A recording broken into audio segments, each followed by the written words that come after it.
Kitabur Riqaq bab ke-18 Babul Qasdi wal Mudawamati alal amal. Luar biasa nih ya judulnya. Bab al-qasdu atau al-iktisad, yaitu benar dan tepat dalam beramalnya. Tambah satu lagi, wal mudawamah, konsisten, continue gitu ya, konstan kalau bisa. Jadi dalam beramal gitu ya, judulnya Babul Qasdi, bab benar dan tepat. Nanti ada hadis yang sadid, bahasa Arabnya al-qasd itu sadid itu yang pas gitu, ketika beramal itu pas gitu, yang benarnya benar dan tepat lah itunya. Bab benar dan tepat serta mudawamah, hanya konsisten dalam beramal.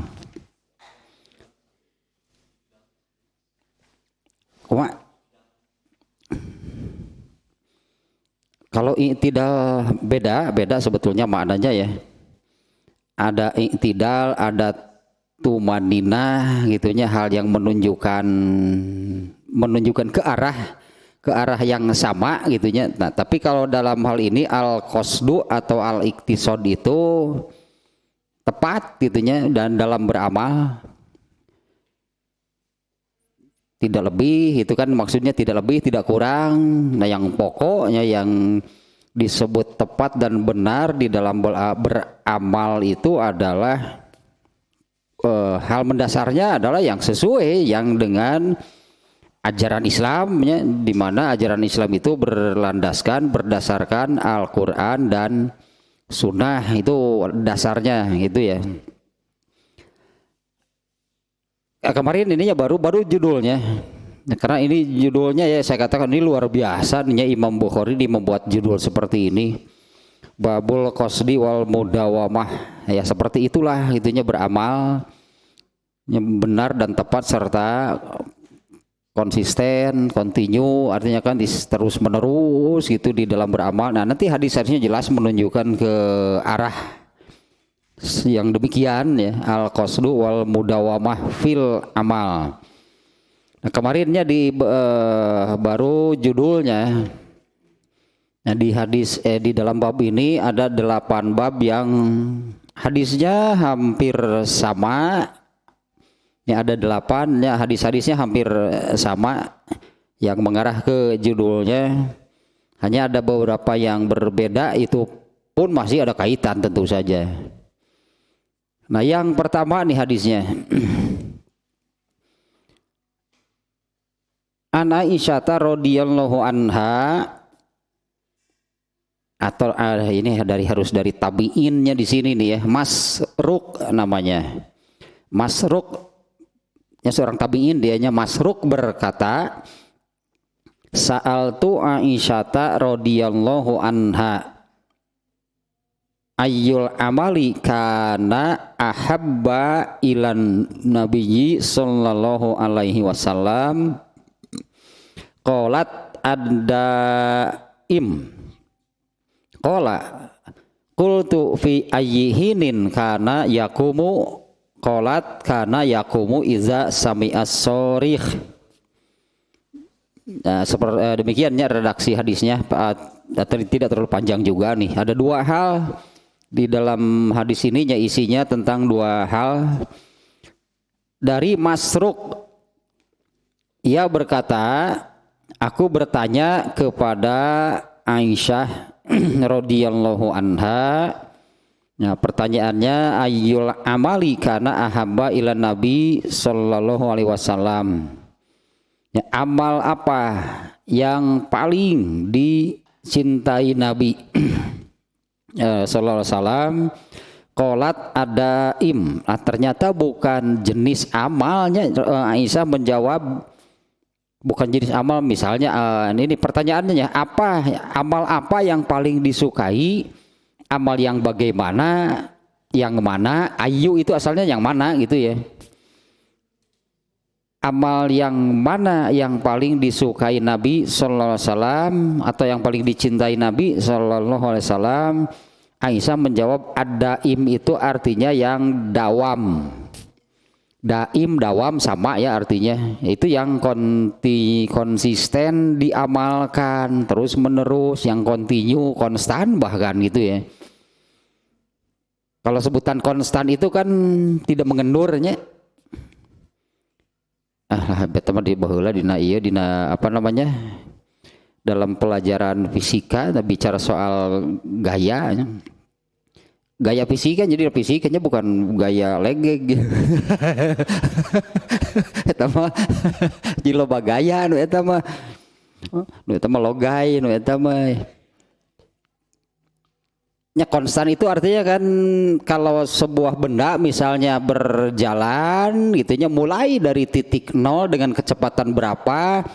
Kalau kecepatannya konstan artinya tidak mengendur, tidak menjadi lebih cepat, tetap gitu ya konstan itu sampai akhir. Itulah konstan stabil berartinya. Ya contoh misalnya begini. Kalau ini contohnya misalnya naik kendaraan. Kalau Bandung Garut itu berapa kilometer? Kurang lebih 60-nya. Itu gini deket ke luar negeri itu deket ke luar negeri itu. Ya tahu indikasinya itu tina domba. Indikasinya Garut luar negeri itu tina domba, itu cek peternak domba itu gitu. Kalau kita naik kendaraan dari Bandung Garut itu biasanya atau dirata-ratakan misalnya kalau sekarang ini ditempuh dalam waktu 1,5 jam. Jarak Bandung Garut 60 km. Andai mulai laju kendaraan itu gitunya, laju kendaraan itu dengan kecepatan 80 km per jam berarti nyampe Garut 1 jam enggak? Kalau konstan mestinya kan dengan kecepatan 60 km per jam berarti Bandung Garut 1 jam. Kalau konstan saja kecepatannya 60 km berarti kan 60 km per jam berarti 1 jam itu 60. Jadi ke Garut 1 jam. Kalau konstan tidak mengendur, kalau ini kan beda. Kadang-kadang di atas 80, kadang-kadang ada macetnya. Nah itu kan yang tidak konstan gitu. Artinya kan ada lajunya lebih pelan, lajunya lebih cepat.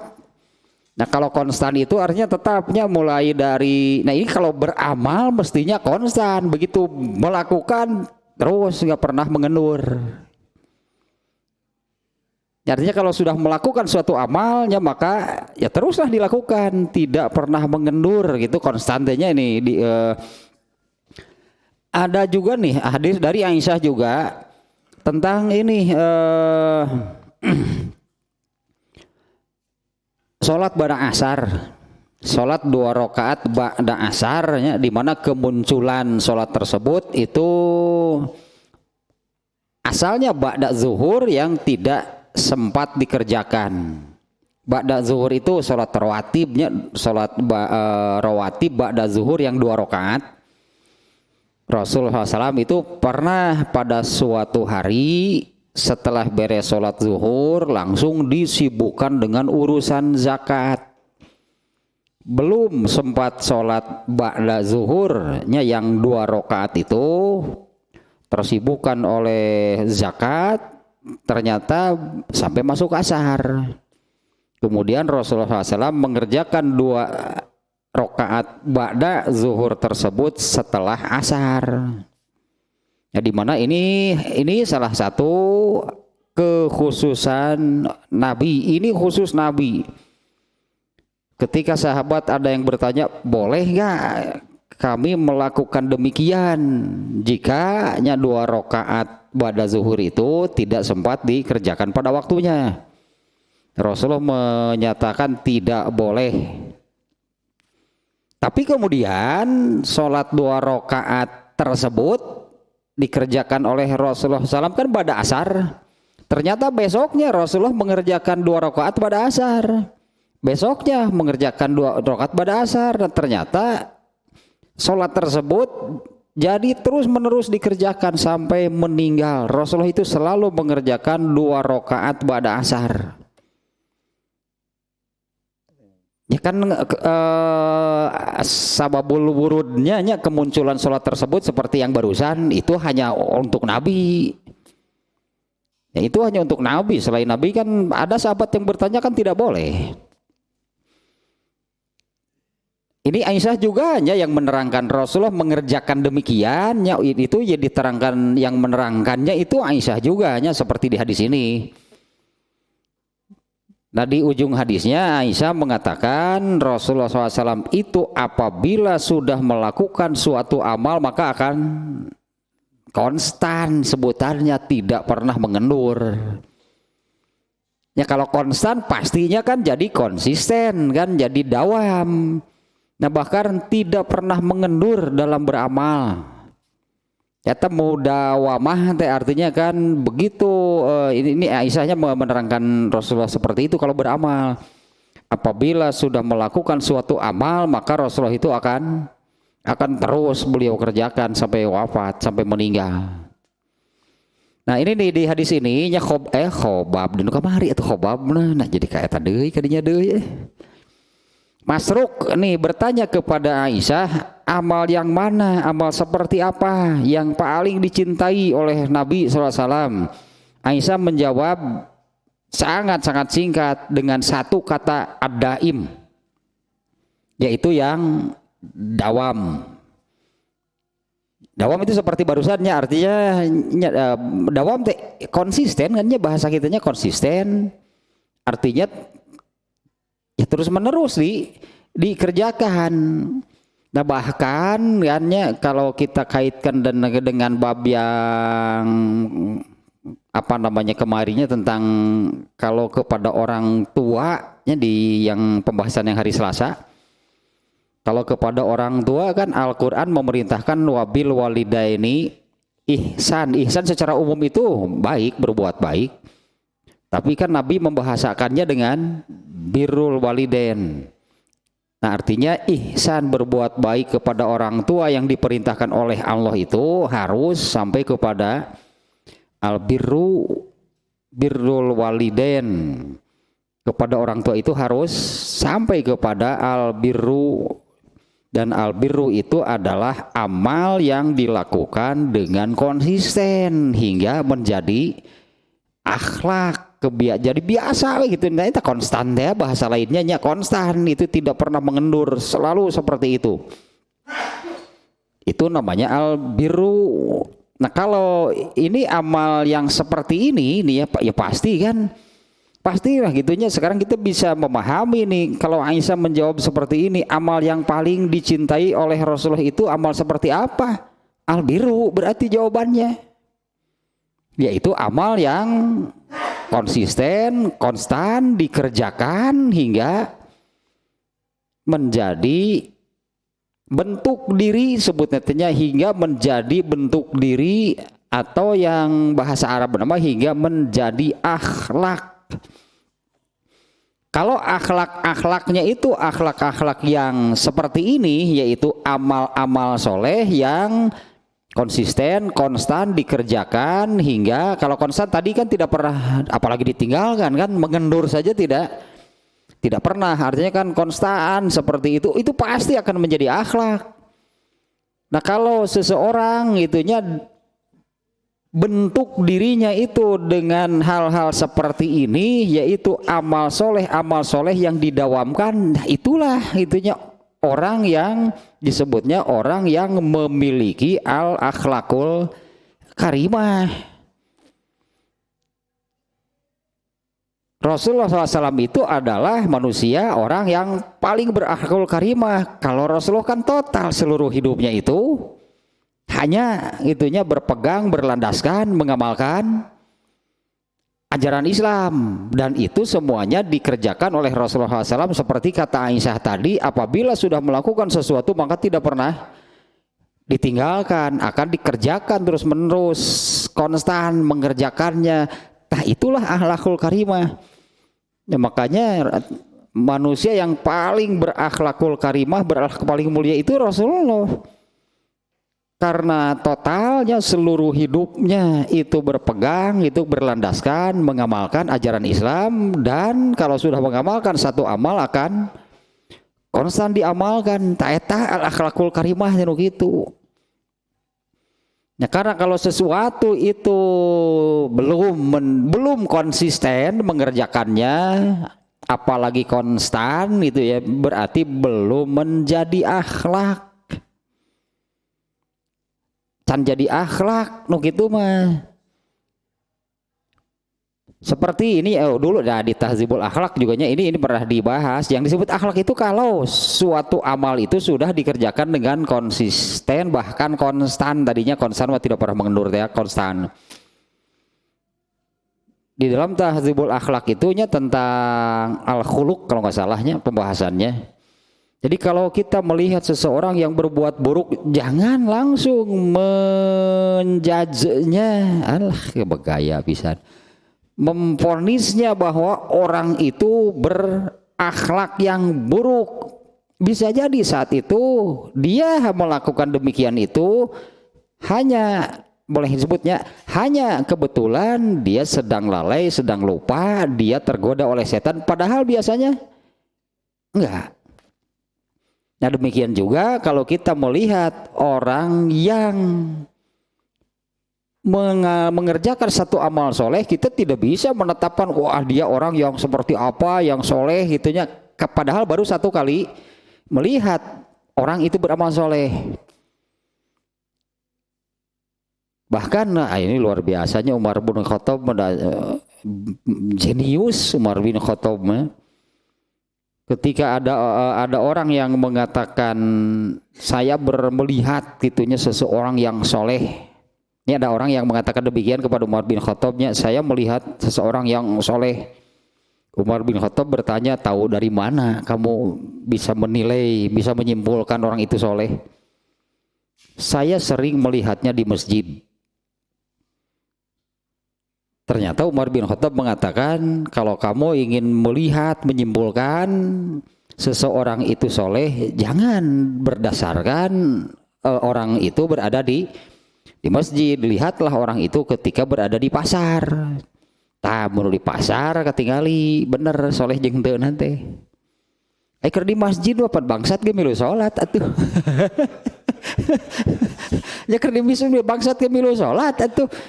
Ngan setengah main manehna mah keluar teh. Pas setengah main teh manehna mah keluar tuluy ya milih sendal. Itu ambil yang baiknya dan tinggalkan yang buruknya, balik ke manehna mah. Orang menilai dia kan ikut sholat. Ya bahkan gitu kalau di masjid ya ternyata seorang pencuri pun gitunya kalau sedang di masjid kan sepertinya dia ini orang yang soleh. Jadi kelihatan akhlak seseorang seperti apa itu jangan melihat dari situnya. Kalau ini Umar bin Khattabnya, saya kira benar memang demikian. Ya lihatlah seperti apa amalannya. Alah bahasa Sunda nu teu geunah nama, tinggal we kalakuanana di luar salat. Berarti kan lihatlah kelakuannya di luar salat seperti apa. Nah dari situlah kita menilai. Kalau mau menilai gitunya, kita menilai orang lain. Ya, tapi pan jelema mah gitu, makanya oleh siapa Umar bin Khattabnya, oleh Umar bin Khattab kan diingatkan hisab diri kamu sendiri seperti seseorang itu rajin menghisab orang lain. Rajin bisa ngehisab batur mah. Si anu mah, si anak matara. Umar bin Khattab jenius luar biasa. Umar bin Khattab itu kan Umar bin Khattab itu mengatakan demikian, hasibu anfusakum, itu kan hisab diri kamu sendiri sebelum kamu dihisab oleh Allah pada hari kiamat. Seperti itunya orang itu kan biasa menghisab orang lain. Nah Rasulullah Umar bin Khattab menasihati demikian itu berdasarkan itu sabda Nabi SAW, yaitu yang al-kaisu mandana nafsahu wa amila lima ba'dal maut. Orang yang cerdas itu adalah orang yang mampu mengendalikan nafsunya dan tidak berhenti. Terkait kebetulannya hadis itu punnya, dan konsisten beramal soleh sebagai persiapan segala sesuatu setelah matinya. Ya tanya bahwa ambillah lima ba'dal maut, dan konsisten, continue beramal soleh sebagai persiapan segala sesuatunya yang akan dihadapi, dijalani pasti setelah matinya.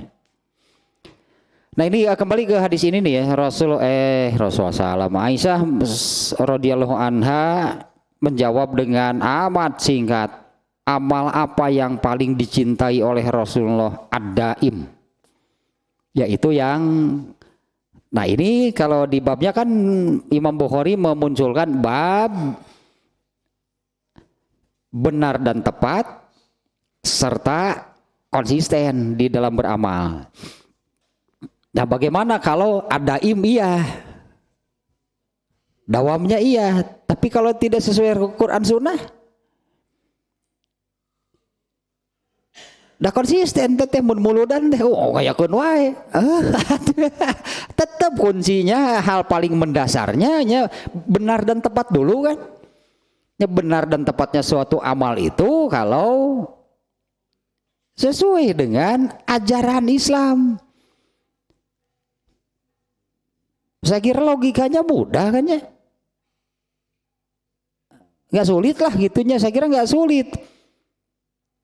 Yang namanya beramal itu yang benar dan tepat itunya, karena ini dalam lingkup agama Islam tentunya amal itu yang sesuai dengan ajaran Islam. Nah ajaran Islam itu landasannya apa?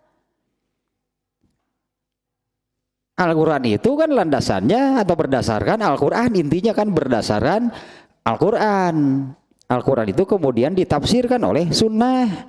Dan Rasulullah SAW sendiri yang sudah menyatukan gitu antara Al-Quran dan sunnahnya di banyak hadis Rasulullah menyabdakan qad taraktu fikum amro, ini sudah aku tinggalkan di tengah-tengah kalian dua hal.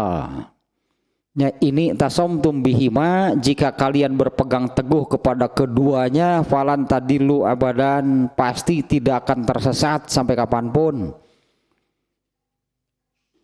Kitabullahi wa sunnatu rasulihi, yaitu kitab Allah, Al-Quran, dan sunnah Rasulnya. Nah setelah itu, ya setelah benar dan tepat amalnya, yaitu yang sesuai dengan apa yang diajarkan di dalam Islamnya berdasarkan Al-Quran dan Sunnah, barulah amalkan dengan konsisten. Itu menjadi amal terbaik. Ya, amal terbaik artinya kan amal yang dilakukan secara konsisten. Nah tadi Rasulullah SAW sendiri jelas sudah uswatun hasanah, pastinya Rasulullah SAW itu uswatun hasanah, contoh yang baik. Seperti kata Aisyah yang di hadis tadi tentang sholat pada asarnya, Rasulullah SAW itu apabila sudah mengerjakan suatu amal maka akan terus konsisten dikerjakan sampai akhir hayat. Itu yang pertama nih ya. Kemudian yang kedua nih, hal kedua yang ditanyakan oleh Masruk kepada Aisyah, qultu fi ayyihinin kana yaqumu. Aku bertanya lagi kepada Aisyah, jam berapa? Kira kalau sekarang jamnya, dulu kan tidak ada jamnya, di zaman Rasul itu belum ada jam. Fi ayyihinin teh, pada saat seperti apa gitunya, pada saat yang bagaimana? Karena yakumu, beliau mengerjakan sholat malam. Qolat, Aisyah menjawab, karena yakumu iza sami asorih, beliau itu mengerjakan sholat malam apabila sudah terdengar apa namanya ayam berkokok.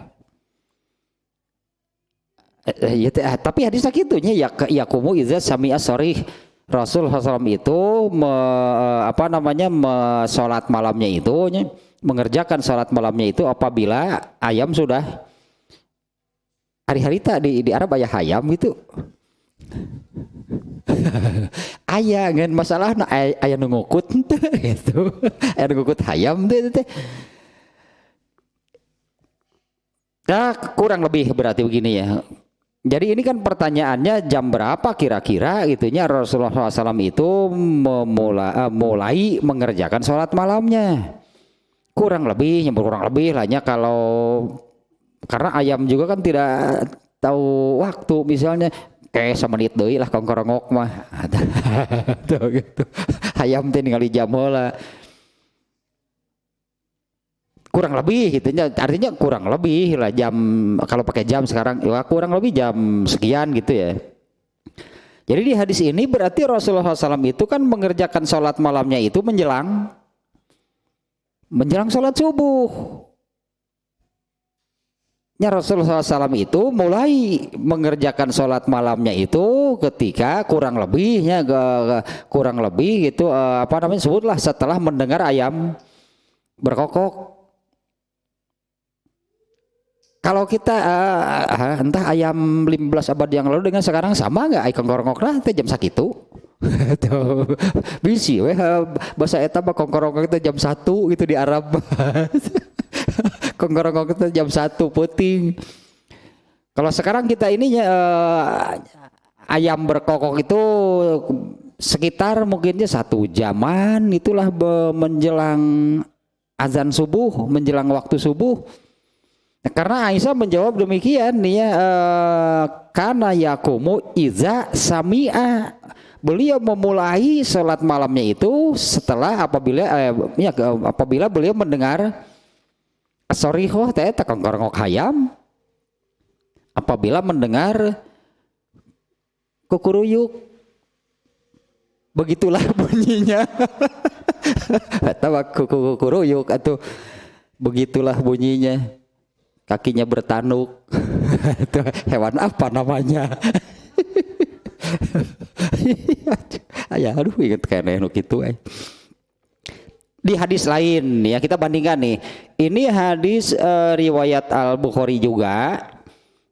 Di dalam Sahih Bukhari ini ya Imam Bukhari ini pembahasan tentang sholat witir. Imam Bukhari menyebutnya sholat witir. Makanya sebutan tentang sholat malam, tahajud, witir itu sholat yang sama. Tidak ada pemisahan tahajud yang genapnya, witir yang ganjilnya. Ada yang mengatakan nih ya baru-baru ini ya saya mendengar ada yang katanya yang menerangkan seperti itu, tahajud mau bebas berapa rakaat saja, tahajud tidak terbatas 8. Emang tahajud 8 gitu udah tahajud masa 11. Salat witir iya 11 ganjil enggak? Arti witir itu kan ganjil. Nah, Imam Bukhari malah judulnya seperti ini ya, Sa'atul Witri. Waktu-waktu untuk mengerjakan sholat witir. Yang dimaksud sholat apa? Sholat malam. Tahajud, ya Rasulullah mah karena mengerjakannya bukan di awal malamnya mengerjakannya. Oke, gitulah ya namanya ini nih hadisnya nih. Ini juga ternyata sama nih dari Masruk dari Aisyah nih hadisnya juga nya dari Masruk. An Masrukin an Aisyata radhiyallahu anha qalat kullal lailati autaro Rasulullah sallallahu alaihi wasallam wantaha witruhu ila sahari. Ini seperti bertentangan nih kalau di hadis yang tadinya Rasulullah SAW itu memulai salatnya ketika beliau mendengar kukuruyuk tadi. Begitulah bunyinya teh. Di hadis ini nih begininya dari Masruk dari Aisyah dia radhiyallahu anha ia berkata kullalailati autaro Rasulullah sallallahu alaihi wasallam, tiap malam. Nah ini Rasulullah SAW itu kan konsisten ya mengerjakan sholat malam. Tidak pernah Rasulullah SAW satu malam saja tidak sholat malam, itu tidak pernah. Apalagi sholat malam lah yang barusan sajanya yang 2 rakaat ba'da asar dengan kemunculan seperti yang tadinya. Sholat 2 rakaat ba'da zuhur yang tidak sempat dikerjakan pada waktunya kemudian dikerjakan pada asar. Ternyata sejak awal mengerjakan besoknya lusanya sampai meninggal Rasulullah itu terus mengerjakan sholat tersebut. Apalagi sholat malamnya, dimana ini nih saya ulangi juga nih ya, bahwa di luar sholat wajib tentunya sholat paling utama artinya sholat sunatnya. Sholat sunat yang paling utama itu adalah sholat malam dan rawatib. Ya sholat sunat yang paling utama itu adalah sholat malam dan sholat rawatib. Masa Rasulullah tidak terlewatkan, itu mustahilnya. Jadi pantas nih kalau Aisyah menerangkan seperti ini. Kullalailati, setiap malam. Autaro Rasulullah sallallahu alaihi wasallam, beliau mengerjakan sholat witir. Kan 11 witirnya. Beliau itu mengerjakan sholat witir, wantaha witruhu, dan sholat witirnya itu berakhir ila sahari, begitu masuk waktu sahur. Di hadis tadi justru mulainya ketika ayam berkokok. Nah artinya tidak tetap kapan, jam berapa lah kalau jam gitu ya. Jam berapa Rasulullah SAW mulai mengerjakan sholat malamnya. Berarti kan kadang-kadang awal apanya? Awal sepertiga malam dan berakhir begitu masuk waktu sahur. Kadang-kadang seperti di sini itu ya, memulainya itu ketika ayam berkokok itu sudah dekat ke subuh. Imam Bukhari pun di dalam hadis ininya yang menerangkan, dan beliau selesai mengerjakan sholat malamnya itu adalah ketika masuk waktu sahur. Nah ini hadis ini oleh Imam Al-Bukhari ditempatkan dalam waktu-waktu, bukan hanya satu, berartinya waktu-waktu pelaksanaan sholat witir. Ini juga pernahnya beberapa kalinya saya terangkan bahwa sebetulnya sebutan pokok itu adalah qiyamul lail, sholat malam. Itu sebutan pokoknya ya, yaitu qiyamul lail. Muncul sebutan witir dari jumlah rakaatnya yang ganjil. Muncul sebutan tahajud dari yang ini nih, waktu-waktu melaksanakan sholat witir atau qiyamul lail, yaitu waktu terbaik untuk mengerjakannya adalah setelah habis waktu sholat isya. Setelah habis waktu sholat isya itu yang terbaik. Tapi sholat malam itu kan pada umumnya baik di bulan Ramadan ataupun di luar bulan Ramadan boleh dikerjakan setelah mengerjakan sholat isya, seperti yang dikerjakan oleh Abu Bakar. Abu Bakar itu kan selesai mengerjakan sholat isya, kemudian beliau sholat 3 rakaat di awal malam. Nah kemudian waktu waktu dini hari menjelang subuh lah gitunya, melengkapi ditambah 8, jadi totalnya 11. Nah kalau kita melihat dari apa yang dilakukan oleh Abu Bakar ini kan menunjukkan bahwa waktu sholat malam waktu untuk mengerjakan sholat malam itu kapan? Setelah mengerjakan sholat isya jam berapa silahkan. Abu Bakar di awal.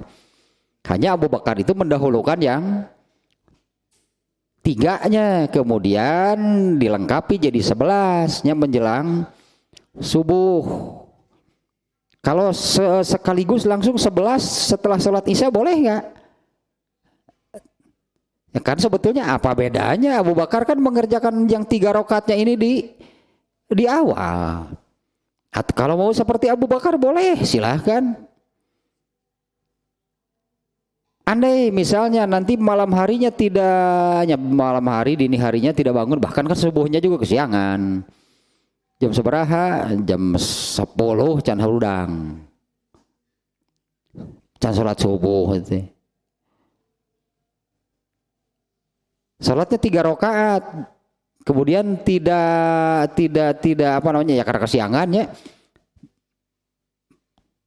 berniat melengkapi jadi 11, tapi ternyata bablas sampai masuk waktu subuh.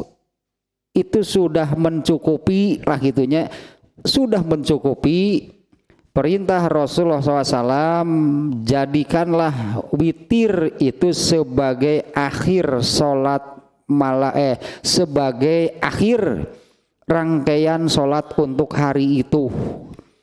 Makanya sangat ditekankan ya, mengerjakan witir atau sholat malam itu artinya kalau entah sengaja lah gitunya, entah sengaja atau tidak, entah sengaja misalnya beres sholat isya, sholat 3 rakaat, tidak berniat artinya menambah yang 8-nya boleh. Atau kan jadi tidak sengaja hanya 3 rakaat karena berniat dilengkapi jadi 11 kan, bablas sampai masuk waktu subuh tidak bangun, artinya kan tetap jadi hanya 3 rakaat. Itu disebutnya sudah mencukupi, yang memenuhi perintah Rasulullah SAW, jadikanlah witir itu sebagai penutup rangkaian sholat pada hari tersebut. Anggaplah mulai dari kita bangun subuh kan terus itu kan sholat sampai isya, berarti kan 5 yang wajibnya subuh, zuhur, asar, maghrib, isya dengan berbagai macam sunatnya di dalamnya. Nah maka akhirilah semua rangkaian sholat itu dengan sholat witir.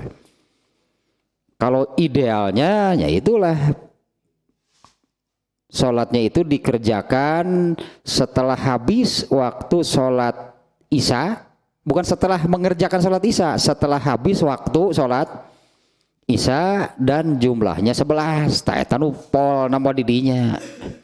Dan itulahnya yang dikerjakan oleh Rasulullah SAW seperti di hadis yang oleh Aisyah diterangkan di sini, kullal lailati, setiap malam Rasulullah SAW itu mengerjakan sholat witir, qiyamul lail, tahajud lah sebutan lainnya ya, dan sholat beliau itu berakhir pada waktu sahur.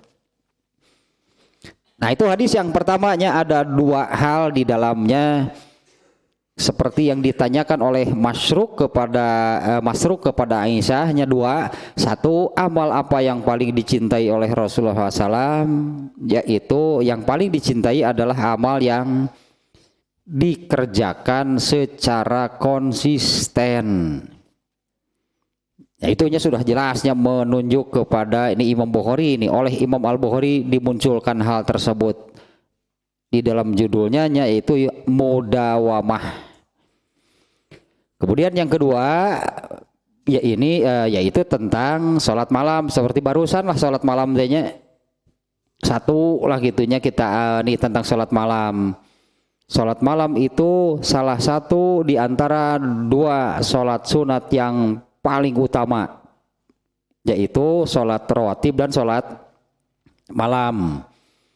Rasulullah SAW sendiri seperti kata Aisyah tadi, setiap malam Rasulullah SAW selalu mengerjakannya.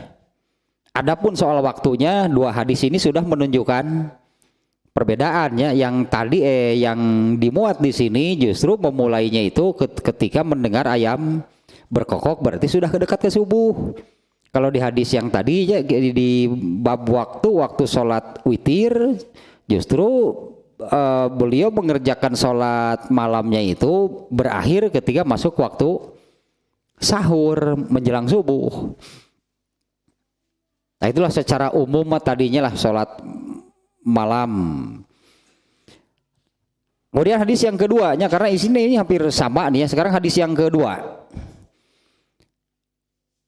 An Aisyata radhiyallahu anha qalat kana ahabul amali ila Rasulillahi sallallahu alaihi wasallam allazi yadumu alaihi sahibuhu. Nah, kalau ini mungkin redaksinya agak lebih diperjelas lagi gitu oleh Aisyah.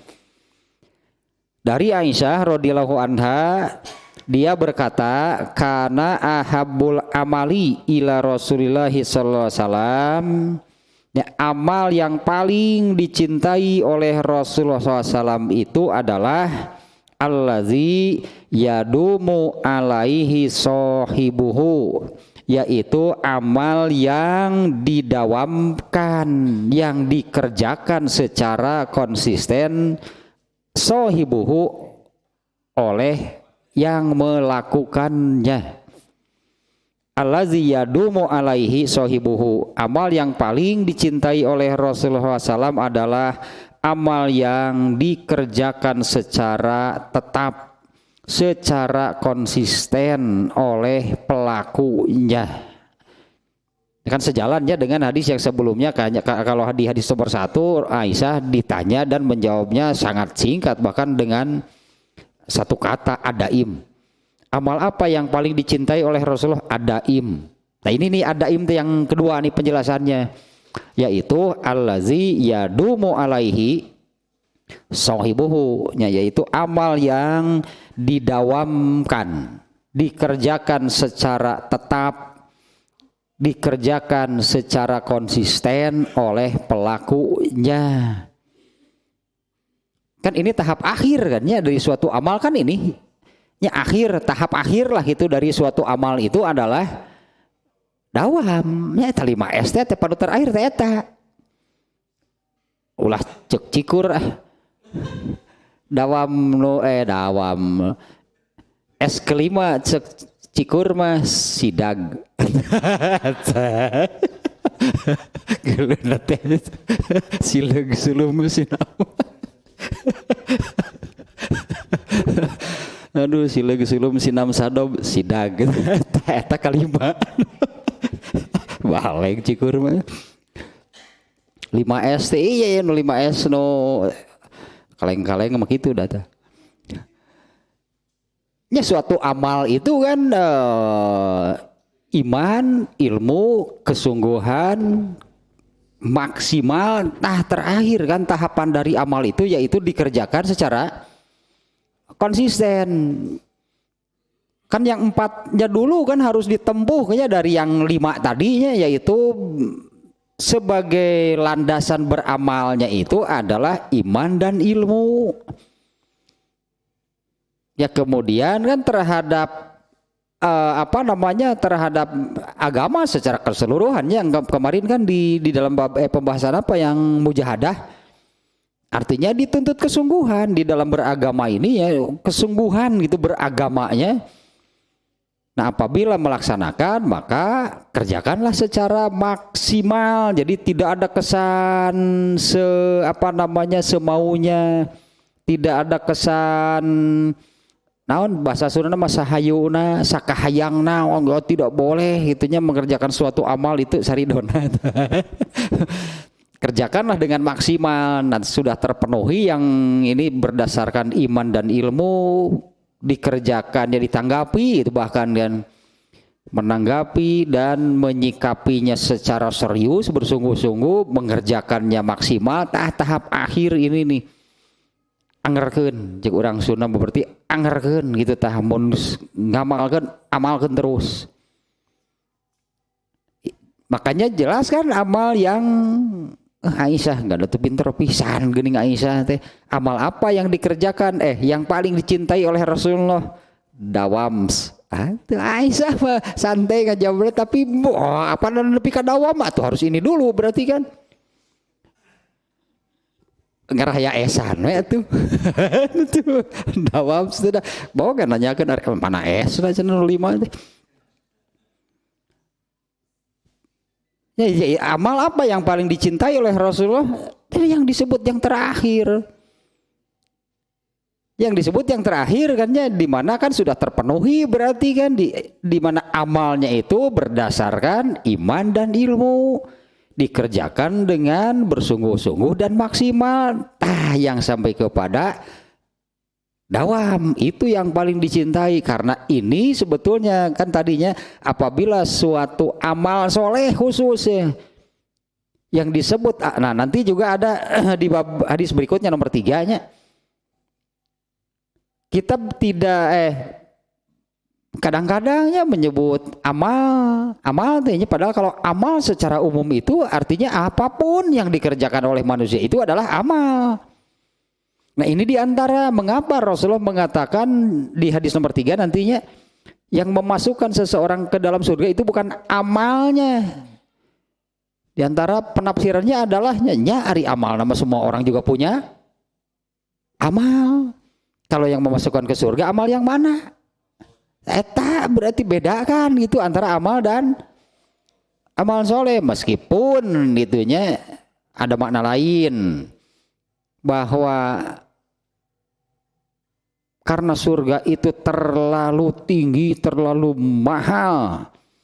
Bahkan amal Nabi pun kalau ditukar dengan tiket masuk surga nggak akan cukup. Nah itunya menunjukkan bahwa surga itu teramat sangat. Amal Nabi sekalipun, kalau itu analoginya ya, tukarkan dengan tiket masuk surga, gak akan bisa. Amal Nabi paling ditukarkan seberapa miliar, di surga seberapa triliun. Ya, kalau yang bahwa yang memasukkan seseorang ke dalam surga itu bukan semata-mata lah gitunya, semata-mata bukan amalnya gitu kan masuk surga itu, tapi karena rahmat Allah. Kayak hadis nomor 3 malah agak panjang di Ibnu Hajar Al-Asqalani ini memberi catatan yang menjelaskan rangkaian hadis yang 8 ini, yang paling panjang itu yang membahas hadis yang barusan. Nah, ini yang nomor 2 dulu nih ya, ini lebih menjelaskan adaim yang dawam itunya. Kalau di sini lebih jelas yaitu allazi yadumu alaihi sahibuhu. Amal yang paling dicintai oleh Rasulullah itu adalah amal yang dikerjakan secara tetap oleh pelakunya. Itu tadi yang paling penting nama itanya, karena kalau amal soleh yang konsisten dikerjakan oleh pelakunya itulah albirru.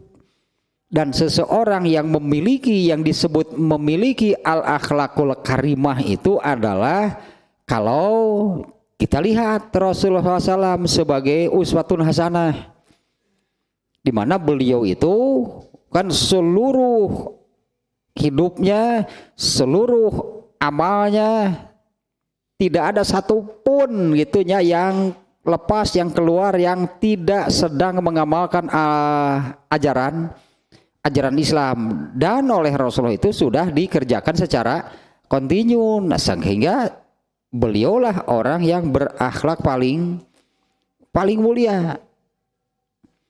Ya, artinya orang yang paling yang berakhlak mulia itu adalah orang yang paling banyak beramal soleh hingga dawamnya, hingga amal solehnya itu dawam. Dan amal soleh kan bukan hanya bisi disebut amal soleh karena sholat mah sebagai amal pokok.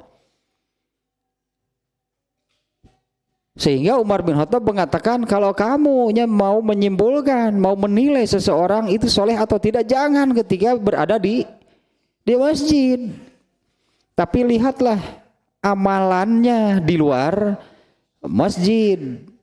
Lihatlah perilakunya, lihatlah kelakuannya, lihatlah amalannya ketika di luar masjid.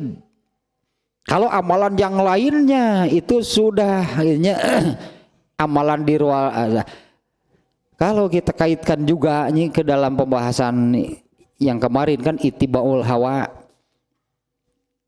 Kalau amalnya yang total mengikuti al-haq, meninggalkan al-hawa, itu hanya Nabi yang sanggup. Kan tidak adanya orang lain yang tidak berdosa. Kalau Rasulullah kan tidak punya dosa, ya itu karena seluruh hidupnya total mengamalkan ajaran Islam al-haq. Selain Nabi memang tidak ada yang sanggup.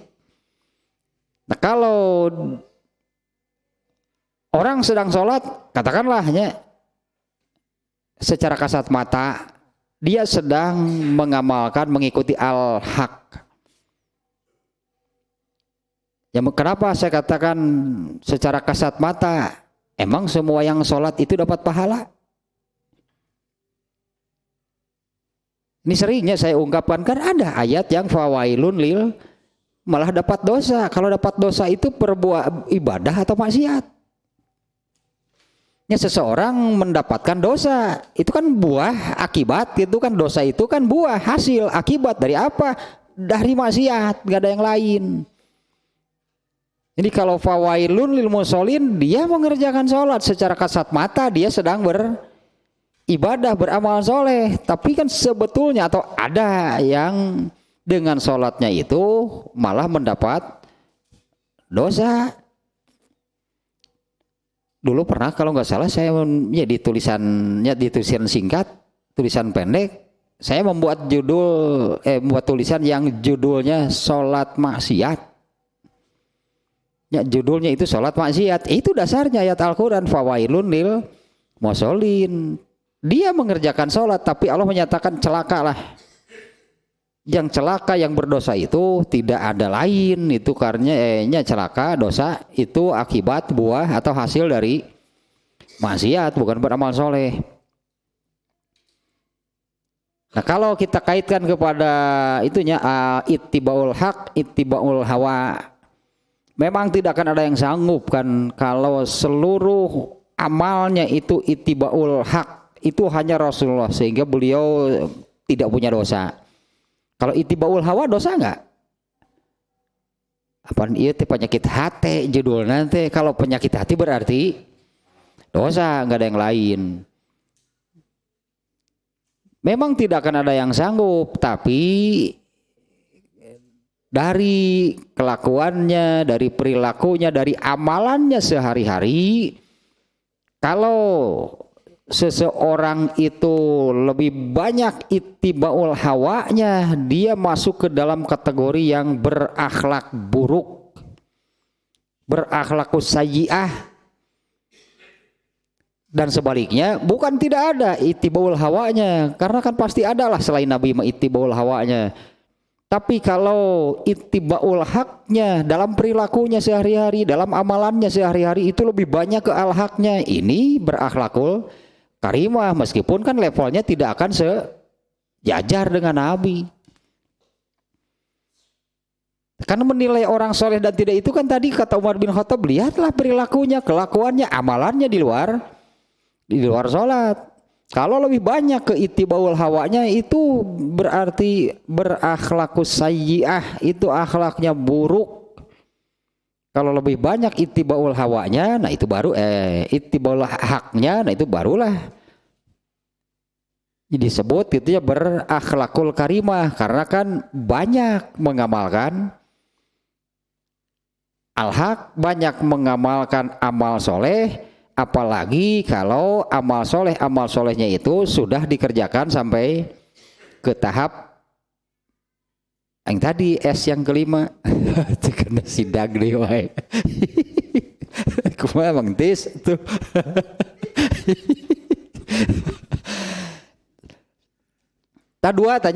Itu dua hadis yang semakna. Ya, hadis yang semakna dua hadis tadi. Nah sekarang yang ketiga, ya hadisnya yang ketiga, yang barusan ini sebetulnya agak panjang juga nih ya, Ibnu Hajar Al-Asqalani menerangkan hadis ini. Tapi intinya saya dapat dua kesimpulan nih dari hadis ini, nantinya nomor 3. Hadisnya dulu nih. An Abi Hurairah radhiyallahu anhu qala, dari Abu Hurairah radhiyallahu anhu dia berkata, qala Rasulullah sallallahu alaihi wasallam, lan yunajjiya ahadan minkum amaluhu. Qalu wala anta ya Rasulullah, qala wala ana illa an yataghammadanillahu bi rahmatin Saddidu tah ieu nu berkaitan dengan ieu nama judul nama hadis kata ininya nih. Saddidu wa qaribu wagdu waruhu wa syai'un minad jati wal qasda al qasda tablughu. Nah, bahkan di kata-kata terakhirnya kan al qasda yang ini kemudian dijadikan judul ya, dalam arti benar dan tepat dalam beramal. Kalau dari hadis ini yang berkaitan langsung dengan judulnya ya, tentang benar, tepat dan konsisten dalam beramal, yaitu kata-kata saddidu. Nah itu sudah ke bukan menjurus lagi. Nah itu yang berkaitan langsungnya. Saddidu itu artinya naon artinya merenah bahasa Sunda namanya tadilah. Saddidu artinya beramallah dengan tepat dan benar. Tanya kata-kata itunya saddidu, beramallah dengan benarnya dan tepat. Terakhir di hadis ini adalah al-qasda. Itu al-qasda sing benar muncul orang itu terakhir Rasulullah tetap mengatakan demikian. Al-qasda yang benar dan tepatlah, bahkan diulang 2 kali. Di ujung hadinya tablugu, pasti kalian akan sampai kepada ini yang awalnya Rasulullah menyabdakan seperti ini nih. Lan yunajjiya ahadan minkum amaluhu. Aduh, pakai kata lannya ini huruf nafinya itu lan.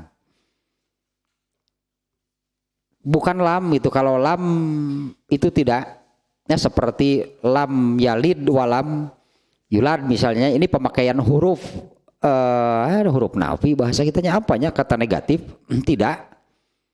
Lam yalid walam yulad. Kalau ini lan bukan lam. Kalau lan itu itu menyatakan tidak untuk waktu yang akan datang dan tanpa batas. Nah, lan yunajia, jadi bahasa kitanya tidak akan pernah. Itu aja dengan mungkin dalam bahasa kita aja demikiannya, tidak akan pernah. Artinya itu sampai kapanpun tanpa batas waktu, tidak akan pernah. Yunajia ahadan, menyelamatkan siapapun. Jalan yunajia ahadan, menyelamatkan siapapun, minkum di antara kalian, amaluhu, amalnya. Nah, kita susun dalam bahasa Indonesia nih ya. Jadi tidak akan pernah amal seseorang itu menyelamatkan dirinya. Mungkin dalam bahasa Indonesia demikianlahnya maksudnya disusun dalam bahasa Indonesia. Jadi tidak akan pernah sampai kapanpun gitu kalau pakai penegasan mah, amal seseorang itu menyelamatkan dirinya. Dalam hadis lain dengan maksud yang sama, Rasulullah SAW mengungkapkannya dengan memasukkannya ke surga. Ya, tidak akan pernah itu amal seseorang itu memasukkannya ke dalam surga. Ada 2 kelompok yang bertentangannya. Ada kelompok saha eta teh kelompok teh 1 Jabariyah, 2 Qadariyah. Kalau kelompok Jabariyah itu ya mereka ankaru antakunal a'malu sababan min dukhulil jannah min kulli wajhin.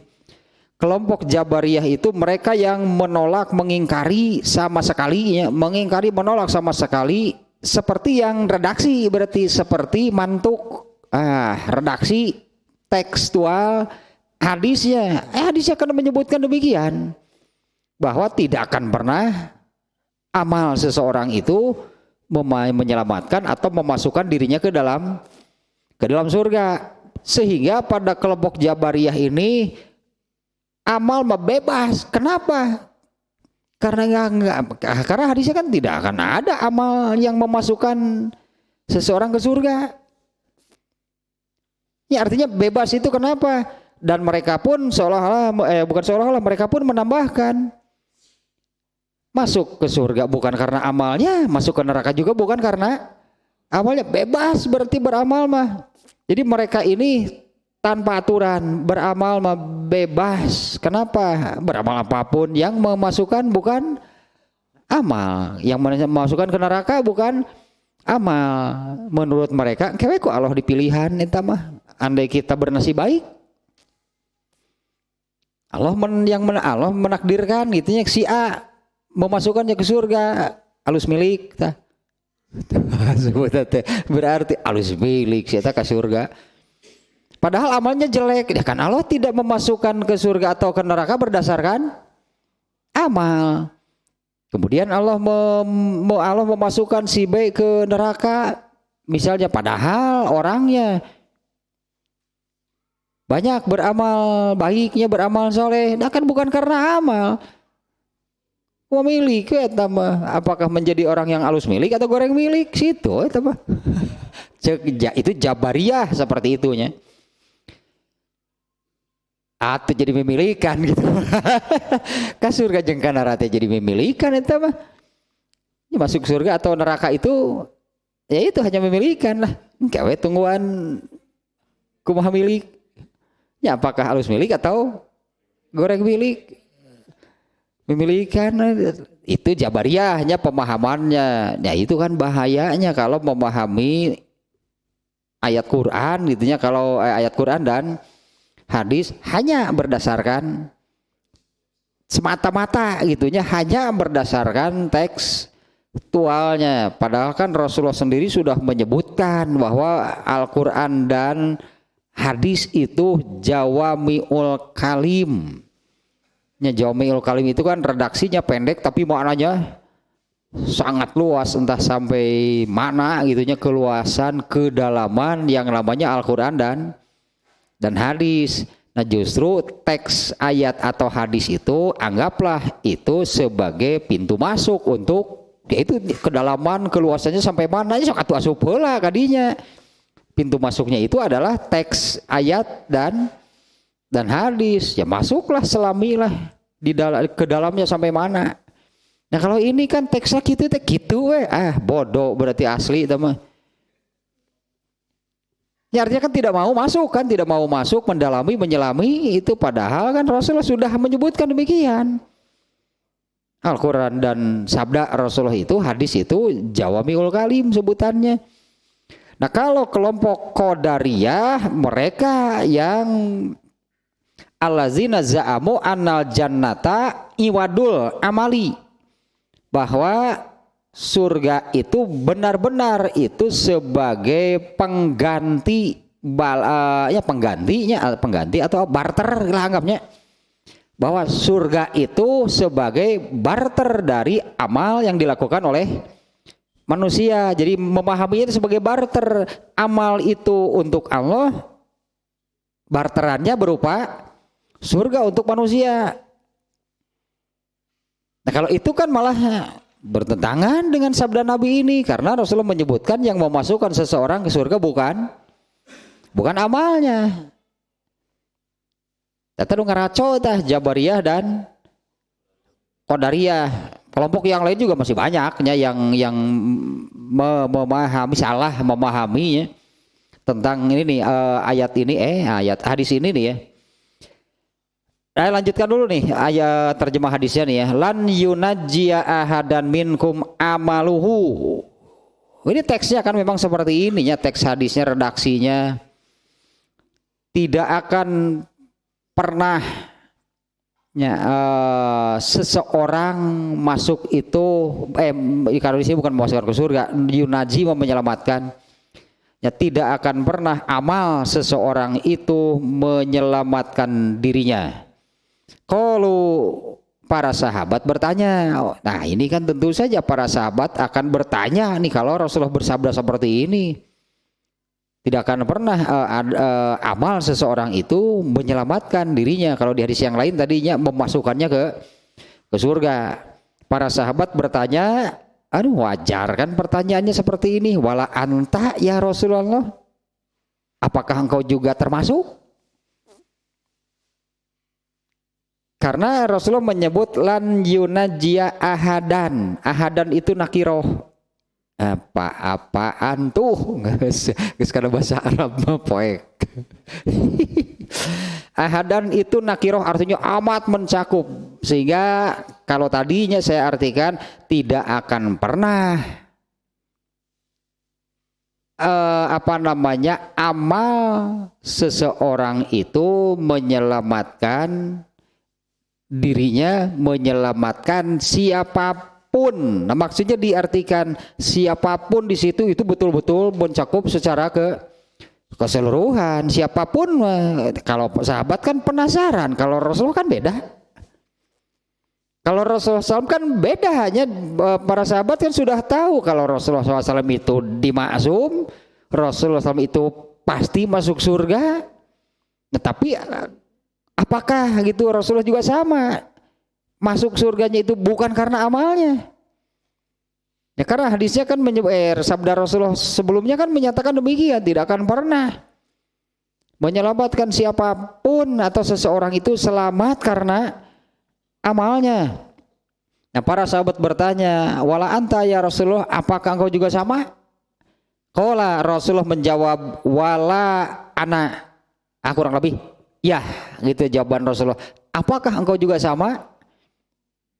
Masuk surga artinya kan, karena para sahabat kan sudah tahunya Rasulullah SAW itu pasti masuk surga. Tapi kan, nah apakah masuk surganya beliau itu juga bukan karena amal yang dilakukan oleh beliau?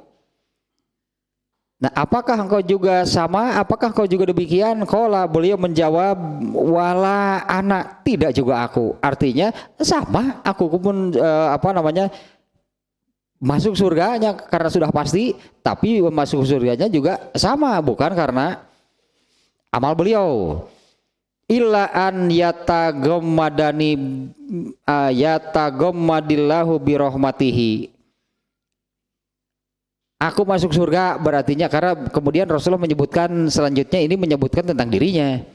Illa an yataghammadani, kecuali Allah sudah melimpahiku lah, gitulah mungkinnya terjemah bebasnya nih.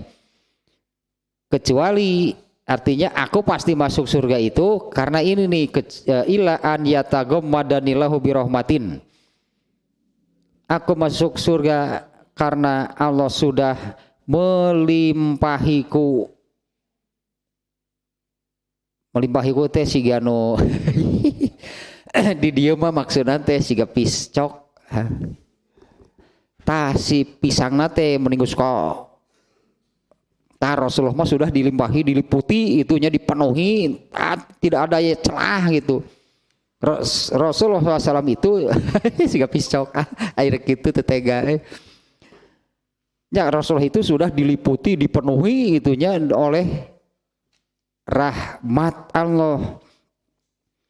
Iya mas, untuk analogi we gitunya makna yataghammadani teh Rasulullah dipastikan masuk surga, bahkan surga tertinggi itunya bukan karena amalnya, tapi karena Allah sudah melimpahi, meliputi, memenuhi, membungkus meureunan lah gitu tah. Nya Rasulullah SAW itu dengan rahmatnya, illa yataghammadanillahu birahmatin. Luas baca hadis gitu. Nah, karena kan di antara maknanya ya Rasulullah ditanya seperti tadi, apakah engkau juga sama? Iya. Yang memasukkan aku ke dalam surga itu juga bukan karena amalku. Ya artinya kan kalau kita simpulkan seperti yang tadi, amal Rasulullah SAW saja kalau di kita gambarkan seperti yang tadinya, seluruh amal Rasulullah SAW saja kalau ditukarkan untuk tiket masuk surga cukup nggak? Bahkan untuk surga yang paling rendah berarti, bahkan untuk surga yang paling rendah sekalipun amal Nabi saja nggak cukup. Ya bayangkanlah surga yang terendah itu kan oleh Rasulullah sudah dibayangkannya, surga yang terendah itu yaitu yang istananya itu minimal itu ya tentunya 10 kali lipat dari istana yang paling indah di dunia. Dan kaplingnya kaplingnya nanti ya sebut tentunya, dan luas naon namanya nyar kaplingnya itu loh. Dan kaplingnya itu 10 kali luasnya dunia. Itu surga yang paling, itu pun tetapnya kalau soal surga itu sebatas supaya manusia bisa punya gambaran, bisa membayangkan surga yang paling rendah saja seperti itu. Itu surga untuk siapa yang paling rendah yang demikiannya? Bidadarinya berapa? Bidadarinya 2. Untuk siapa ini surga yang paling rendah? Yang gambarannya seperti itu ya, saya kira lebih lah biar bagaimanapun ya, lebih dari yang, karena hakikat Rasulullah pun sudah mengatakan surga itu tidak pernah ada mata yang melihatnya, tidak pernah ada telinga yang mendengarnya, tidak pernah juga ada lintasan pikiran manusia yang mampu menggambarkan.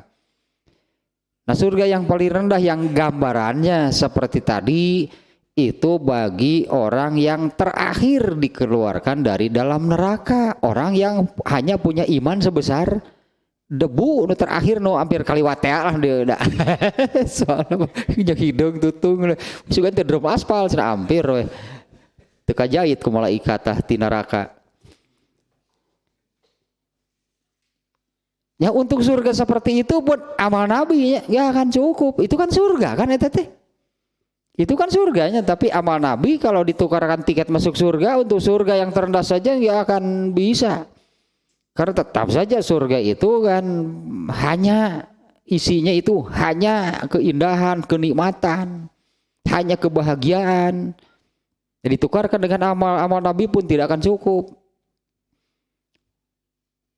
Ya, andai kita nilai untuk menggambarkan yang demikiannya, seluruh amal Nabi ini kalau ditukarkan dengan menyebut angka misalnya 1 miliar lah gitu, lah surga harganya berapa?